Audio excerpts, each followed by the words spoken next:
হৃৎপিণ্ড কিভাবে প্র্যাকটিক্যাল করতে হয় তো আমি সেটাই দেখাবো। আমাদের দরকার একটা ছুরি এবং একটা হৃৎপিণ্ড। আর আমি যদি উল্টা দেখাই যে হৃৎপিণ্ডটা এখন দেখতে কেমন, এটা অনেকটা বাঁকা থাকে, এবং আমি যদি কেটে দেখাই, ইতোমধ্যে আমি কেটে রেখেছি। তো হৃৎপিণ্ডের চারটা প্রকোষ্ঠ রয়েছে। চারটা প্রকোষ্ঠের মধ্যে আমরা যদি দেখতে পাই, একটা হচ্ছে বাম অ্যাট্রিয়াম, আর তার নিচে হচ্ছে বাম ভেন্ট্রিকল। তো এরপরে রয়েছে, এটা হচ্ছে ডান অ্যাট্রিয়াম, ডান ভেন্ট্রিকল। তো হৃৎপিণ্ডের দুইটা কপাটিকা রয়েছে, এটা হচ্ছে বাইকাসপিড কপাটিকা।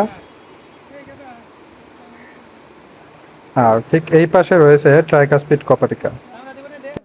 এটা হচ্ছে ডান ভেন্ট্রিকল, আর উপরে যে ছিদ্রটা রয়েছে এটাকে বলা হয় পালমোনারি ধমনী, আর এই পাশের যেটা ছিদ্র রয়েছে এটাকে বলা হয় ইনফিরিয়র ভেনার কোপা। অক্সিজেন সমৃদ্ধ রক্ত এখান দিয়ে প্রবেশ করে বাম অ্যাট্রিয়ামে, তারপরে বাম